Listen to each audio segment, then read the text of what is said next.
Assalamualaikum dear students. My name is Mubashra Manzoor. Welcome to my class where we are going to study computer sciences of grade 12. आज का जो हमारा topic है वो है if statements. हम देखेंगे इस लेक्चर में कि इफ कंडीशंस जो हैं या कंडीशनल कॉन्स्ट्रक्ट जो है वो किस तरह से काम करता है, उसका सिंटैक्स क्या है, उसकी डिफरेंट एग्जांपल्स क्या क्या हो सकती हैं और उसको आप इम्प्लीमेंट कैसे कर सकते हैं यूजिंग कोड.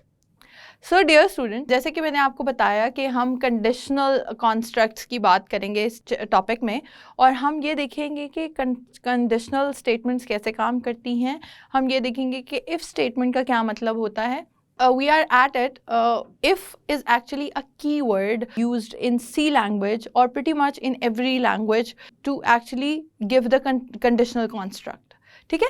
इफ़ जो होता है वो कंडीशनल कॉन्स्ट्रक्ट को डिस्क्राइब करने के लिए या उसको मेंशन करने के लिए यूज़ होता है इन सी लैंग्वेज. यानी जब भी आपने किसी कंडीशनल कॉन्स्ट्रक्ट को या किसी भी कंडीशनल कंट्रोल को एग्जीक्यूट करवाना हो तो आप हमेशा इफ़ से उसको स्टार्ट करते हैं. इफ़ के फर्दर काफ़ी सारे वेरिएंट्स हैं. अभी हम सिंपल इफ़ पे बात करते हैं. इफ़ का मतलब ये हुआ कि that execute a block of program और a block of code based on a condition. Right? Now this condition, that's how you write the syntax of the program or the code. यानी आपके पास if का keyword होता है, उसके साथ अगर आप bracket में देखो तो there is a condition and then there is scope of the program, right? जो कि delimiters में separate delimiters than the main program given होते हैं, right? उसके अंदर आप कंपाउंड स्टेटमेंट्स भी लिख सकते हैं और आप उसके अंदर सिंपल स्टेटमेंट भी लिख सकते हैं, एक या एक से ज़्यादा. अच्छा, जब हम बात करते हैं इफ स्टेटमेंट्स की तो उसका मतलब ये होता है कि कंडीशन की बेसिस पे अगर वो कंडीशन ट्रू हो या फॉल्स हो उसकी बेसिस पे इतना portion of the code execute होगा या नहीं होगा, राइट? तो जब हम ये बात कर रहे हैं तो हमें ये भी देखना चाहिए कि कंडीशन का यहाँ पे क्या मतलब है. When we write the condition inside the bracket of if condition, जो brackets हैं उसके अंदर हम जब लिखते हैं if को, condition को, तो उसका मतलब ये है कि condition can be any expression. हमने देखा था एक्सप्रेशन क्या होता है, it is combination of operands and operator. तो इसका मतलब है मल्टीपल ऑपरेटर्स भी आप एज एन एक्सप्रेशन मेंशन कर सकते हैं विद इन वन कंडीशन. और ऐसे भी हो सकता है कि सिंपल आप रिलेशनल ऑपरेटर यूज़ कर रहे हैं जैसे कि greater than, equal to, greater than, less than, इस तरह के रिलेशनल ऑपरेटर्स यूज़ कर रहे हैं. यहाँ पे एक और बात भी रिलेटेबल है एंड दैट इज़ कि रिलेशनल ऑपरेशंस और लॉजिकल ऑपरेशंस के यूजुअल आंसर्स जो हैं they come in the form of true और फॉल्स एज वेल. तो रिलेशनल ऑपरेटर और लॉजिकल ऑपरेटर्स हमें इस वे में भी हेल्पफुल होते हैं कि condition will either be true और फॉल्स एज एन आंसर. यानी कि उसके आंसर में आपके पास अगर ट्रू है तो ट्रू का मतलब है 1 रिटर्न करेगा जो एक्सप्रेशन होगा, और अगर वो 0 है तो इसका मतलब है कि that is false. The condition becomes false. That means कि इतना ब्लॉक ऑफ द प्रोग्राम जो है वो एग्जीक्यूट नहीं होना, बल्कि आपका जो कंपाइलर है it will go from there, from the instructions written above it, jump to the next instructions, right? तो इसका मतलब है कि बेस्ड ऑन अ कंडीशन, जैसे मैंने आपसे कहा था कि if I mark a threshold value, अगर मैं आपसे कहूँ कि अगर आपके मार्क्स 50 हैं only then you are passed, otherwise the student will be failed if you are getting 50 marks or half the marks out of 100. तो इसका मतलब क्या हुआ कि आपका जो थ्रेशहोल्ड है, आपकी जो कंडीशन है, that you have to get 50 marks or above, right? तो मैंने अगर चेक करना होगा कि कौन सा स्टूडेंट पास है और कौन सा स्टूडेंट पास नहीं है, तो what I'll do is I'll check whether the number is greater than 50 or less than 50, right? मैं चेक करूंगी कि क्या नंबर ग्रेटर देन 50 है. अगर ग्रेटर देन 50 है तो इसका मतलब है वो स्टूडेंट पास है. You can even make a small program out of it if you want to later on.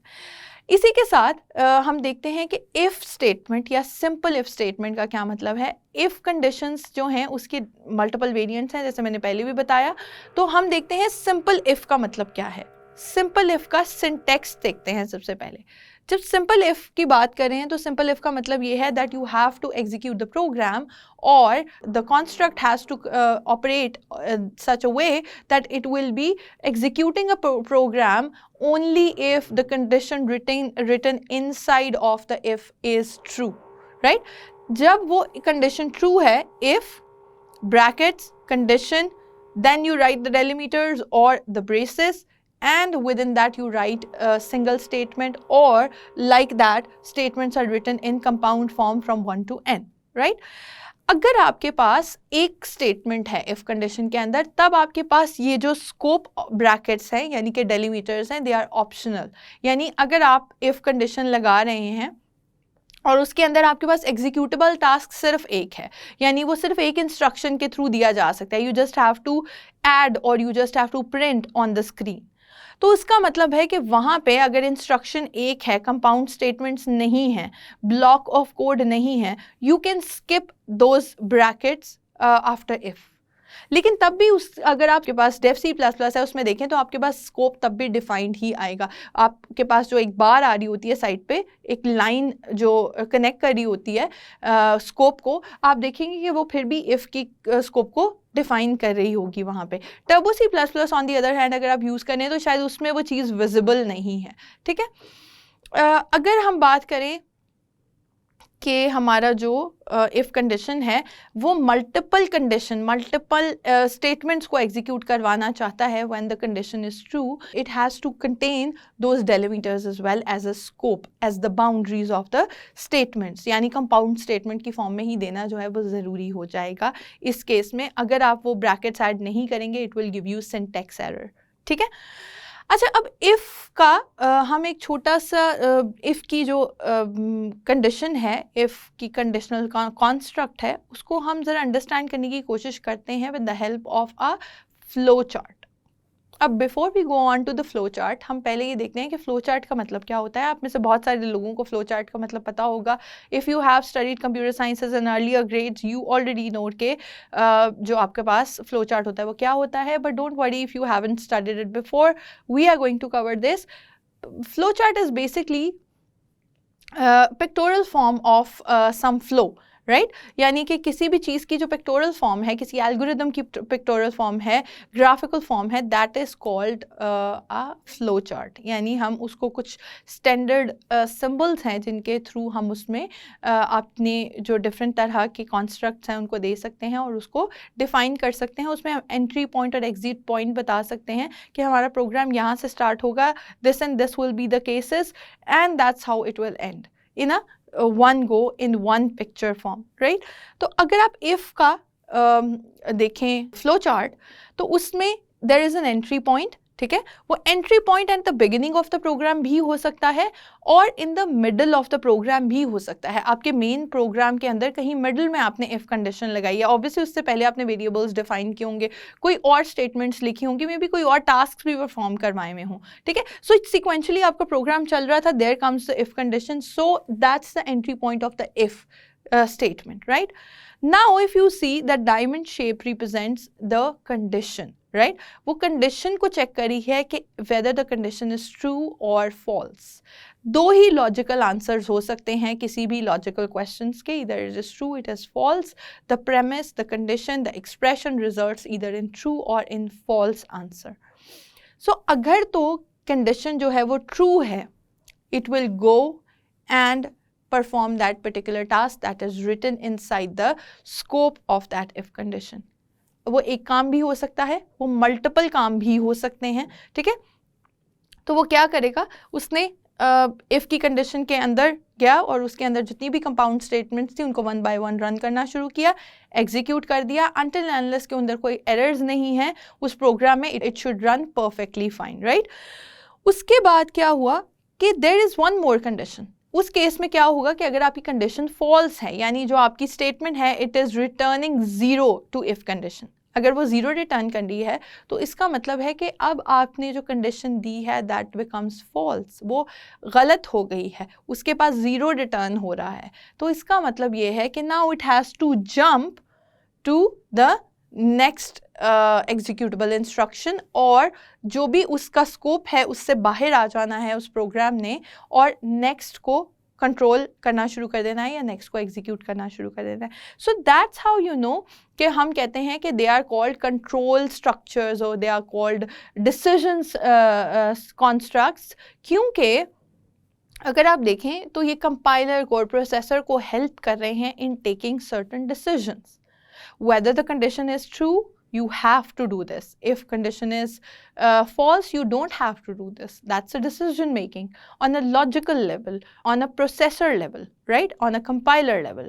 आपके पास जो भी आपका software है, it is deciding on its own that whether I have to go move on with that execution or not, or I have to take another path. I have to jump those conditions, I have to skip those conditions, I have to jump those instructions that are written after this. और इस scope के अंदर जो लिखी हुई हैं ये मुझे एग्जीक्यूट करने की ज़रूरत नहीं है because the condition is false, there is no need to execute it. वो क्या करेगा, that's the decision that it will come out of it and skip those instructions that were executable but they were not suppose to be executed. इसी की एक example लेते हैं, इसी को एक एग्जाम्पल से अंडरस्टैंड करने की कोशिश करते हैं. कोडिंग एग्जाम्पल से हम लाइव कोड भी करके देखेंगे, लेकिन एक आप इस तरह से एग्जाम्पल ले लें कि मैं अगर आपसे कहूँ कि you have to calculate the square root of a number using your program, your code, right. आपने सी में एक छोटा सा प्रोग्राम लिखना है जिसमें आप क्या करेंगे, you have to calculate the square root of a number, right. अच्छा, इस प्रोग्राम में बड़ी इंटरेस्टिंग 2-3 चीज़ें हैं कि एक तो आपको स्क्वायर रूट इससे पहले आपने कैलकुलेट नहीं किया. आप सोचेंगे कि स्क्वायर रूट का तो सिंबल भी नहीं होता, हमने कोई ऑपरेटर भी स्क्वायर रूट का नहीं पढ़ा था, तो वो हम कैसे कर सकते हैं. तो एक बात तो आपको ये पता चलेगी कि there are built in functions for that in particular libraries. Library कौन सी ऐड करवानी है वो भी देखेंगे.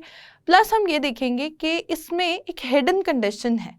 अगर आप देखें, आपको ओवरऑल नहीं लग रहा कि इसमें कोई कंडीशनल सी बात है. मैंने कुछ एफ नहीं कहा, मैंने आपसे ये नहीं कहा कि कैलकुलेट करें एक स्क्वायर रूट अगर this and this happens. No, I didn't say that. I just said calculate the square root of a number, right.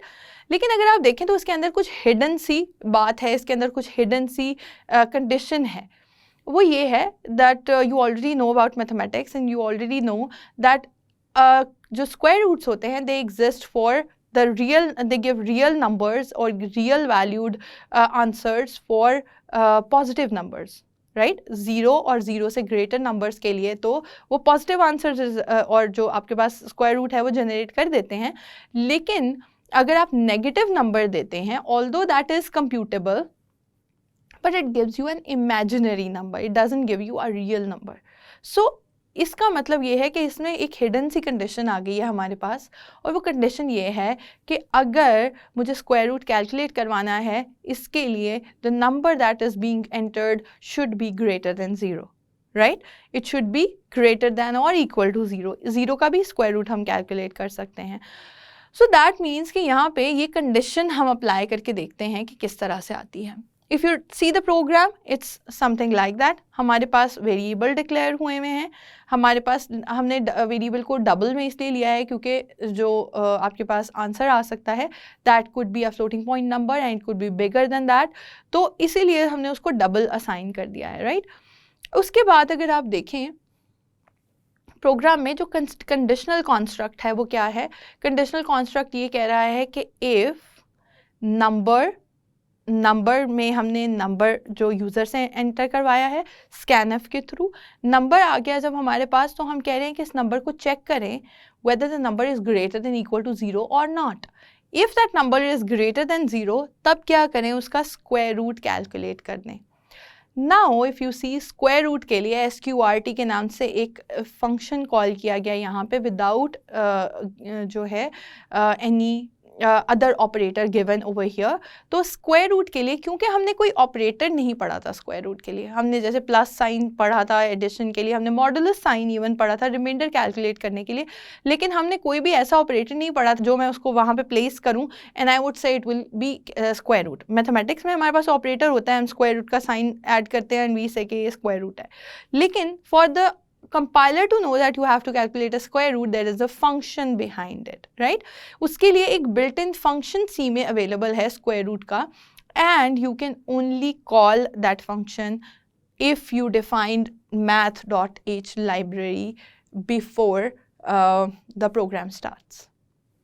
अगर आप हेडर फाइल नहीं ऐड करते math.h की तो स्क्वायर रूट जो है वो आपको कुछ एरर देगा, वो आपसे कहेगा कि ये फंक्शन तो रिकग्नाइजेबल ही नहीं है because I don't know that, क्योंकि आपने सिर्फ स्टैंडर्ड इनपुट आउटपुट लाइब्रेरी जो है वो ऊपर ऐड की हुई है और आपको नहीं पता कि ये फंक्शन जो है वो कौन सी लाइब्रेरी से बिलोंग करता है, उसका मेन जो प्रोग्राम है वो कहाँ पे पड़ा हुआ है, कैसे कैलकुलेट करना है प्रोसेसर ने. So it will give you error if you will not add math.h library. तो जैसे जैसे हम प्रोग्रामिंग में आगे बढ़ते जा रहे हैं आपको पता चल रहा है कि और लाइब्रेरीज कौन कौन सी हैं और कौन कौन सी हेडर फाइल्स हम ऐड कर सकते हैं और कौन कौन से फंक्शंस एग्जिस्ट करते हैं that are already built in C and we can use them for our problem solving purposes. So अगर आप देखें इस फंक्शन में, यानी कि इस फंक्शन में क्या हो रहा है, स्क्वायर रूट कैलकुलेट हो रहा है, लेकिन क्या होगा कि आपके पास स्क्वायर रूट तभी कैलकुलेट होगा जब नंबर इज ग्रेटर देन का मतलब यही हुआ ना, जो पॉजिटिव नंबर्स होते हैं they are always greater than 0, right. और जो आपके नेगेटिव नंबर्स हैं उसका मतलब है दैट इज लेस देन 0, यानी नेगेटिव नंबर्स. तो इसका मतलब है कि वो नेगेटिव नंबर्स पे दिस पोर्शन ऑफ कोड को एग्जीक्यूट नहीं करवाएगा.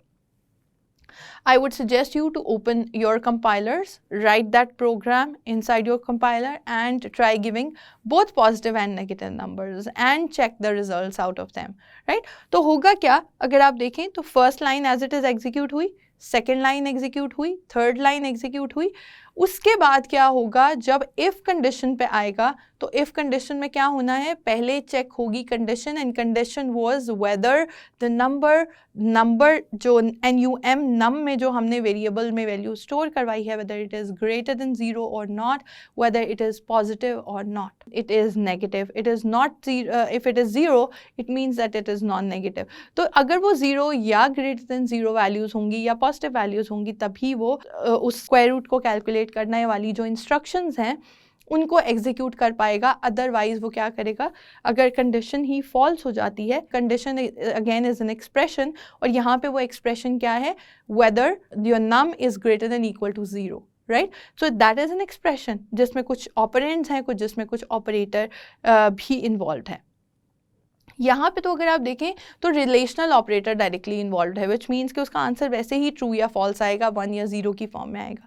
जब 1 या 0 की फॉर्म में आएगा तो इसका मतलब ये है that it has to be given to the if condition to the program and now the condition knows कि अगर मैंने वहाँ पे नेगेटिव नंबर गलती से भी दे दिया है तो दैट मीन्स कि I don't have to worry about it, क्योंकि मेरा प्रोग्राम उस लूप के अंदर, उस पोर्शन ऑफ द कोड के अंदर जाएगा ही नहीं, एंटर ही नहीं होगा, बल्कि क्या होगा, वहीं से स्किप कर देगा उन लाइंस ऑफ कोड को और नेक्स्ट एग्जीक्यूटेबल लाइन पे आ जाएगा या नेक्स्ट जो प्रोग्रामिंग इंस्ट्रक्शन है वहाँ से सीक्वेंशली एग्जीक्यूट करना शुरू कर देगा.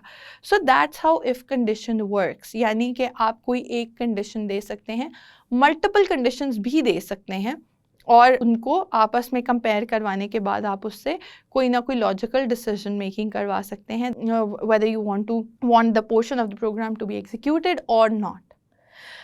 अब मैं अगर आपसे ये कहूँ कि आप इसी प्रोग्राम को ड्राई रन करें, ड्राई रन का मतलब ये होता है कि आपने पेपर पेंसिल पे ही लिखना है, आपने कोड नहीं करना, but you have to dry run this program but with a little bit of changes. यानी मैं आपसे कहूँ कि आपने 2 कंडीशंस यहाँ पे चेक करनी है. 2 कंडीशंस कौन कौन सी होंगी, weather the number is greater than 0. एक और कंडीशन ये है कि क्या वो नंबर जो है ग्रेटर देन 5 है या नहीं. ठीक है, आपने इसको चेक करना है. आपने 2 कंडीशंस चेक करनी है कि क्या वो नंबर ग्रेटर देन 5 है और क्या वो नंबर ग्रेटर देन 0 है या नहीं, या नंबर पॉजिटिव है या नहीं. What will you do now? And I tell you कि वो प्रोग्राम तभी एग्जीक्यूट हो या वो इफ कंडीशंस तभी एग्जीक्यूट हो जब दोनों कंडीशंस ट्रू हों. What will you do now? Yes, what you'll do is, अगर हम पिछले कुछ कॉन्सेप्ट्स को रिकॉल करें तो we have logical operators over here, right. हमारे पास लॉजिकल ऑपरेटर्स मौजूद होते हैं जिनमें एंड और नॉट हैं. मैंने आपको कहा कि आपने अपना प्रोग्राम को तब एग्जीक्यूट करना है जब दोनों कंडीशंस जो हैं वो ट्रू हों. It means that you have to use and operator in it. ऐसे ही है ना, आप चाहते हैं कि वो इंस्ट्रक्शंस जो हैं वो कंडीशन हो जाएं, स्ट्रिक्टली कंडीशन हो जाएं टू ओबे दैट, कि बोथ कंडीशंस आर ट्रू, तो उस केस में हमें कौन सा लॉजिकल ऑपरेटर यूज़ करना पड़ेगा? एंड। अगर मेरे पास फ्लेक्सिबल कंडीशंस होती तो मैं क्या कर सकती थी, मैं वहाँ पे और की कंडीशन भी यूज़ कर सकती थी, और का लॉजिकल ऑपरेटर भी यूज़ कर सकती थी। But since I made it clear to you कि आपकी जो कंडीशंस हैं they are strictly suppose to be true both of them, so that is why you can choose the logical operator and over here, right? तो इस तरह से आप इसको सॉल्व कर सकते थे। इसी तरह मैं आपको एक और कंडीशन ये देती हूँ कि आपने एक और ड्राई रन करना है program, that is suppose to be, अगर आपके पास जो नंबर है इज़ ग्रेटर देन 50, तो आप कहें कि स्टूडेंट ने अपना जो एग्ज़ाम है वो पास कर लिया है, पास द एग्ज़ाम। अगर वो नहीं है, अगर लेस देन 50 है, तो आप उससे कहें कि ये जो स्टूडेंट है उसने एग्ज़ाम जो है वो पास नहीं किया, ठीक है। तो अगर आप उस प्रोग्राम को एग्जीक्यूट करवाने की कोशिश करें, ड्राई रन करें, अभी अपने कंपाइलर पे नहीं जाएं बल्कि अपने पेपर पेंसिल पे लॉजिक बनाने की कोशिश करें, तो it will look something like this, right? कि आपका जो, आपने सिर्फ एक कंडीशन चेक करनी थी, that was suppose to be कि क्या नंबर जो है वो ग्रेटर देन 50 है या नहीं है, otherwise you will say like this, right? So with this we are coming towards the end. हम नेक्स्ट कुछ लेक्चर्स में देखेंगे कि इसको हम कोड कैसे कर सकते हैं, या डिफरेंट एग्जाम्पल्स के थ्रू भी इसको एग्जीक्यूट करके देखेंगे। So dear students, I hope आपको आज का लेक्चर जो है समझ आ गया होगा। This is very important lecture in terms of conditional constructs, क्योंकि ये थ्रू आउट प्रोग्रामिंग में जो है वो कहीं ना कहीं यूज़ हो रहे होते हैं। किसी और प्रोग्रामिंग लैंग्वेज में भी आप जाएंगे तो pretty much it is the same in other programming languages, लेकिन के साथ साथ जैसे हमने इसे कॉन्सेप्चुअली डिस्कस कर लिया है और हमने फ्लो चार्ट के थ्रू भी डिस्कस कर लिया है, will implement a few coding examples in next lectures and see कि हम उसको किस तरह से सी में इम्प्लीमेंट कर सकते हैं। अंटिल देन, अल्लाह हाफिज़।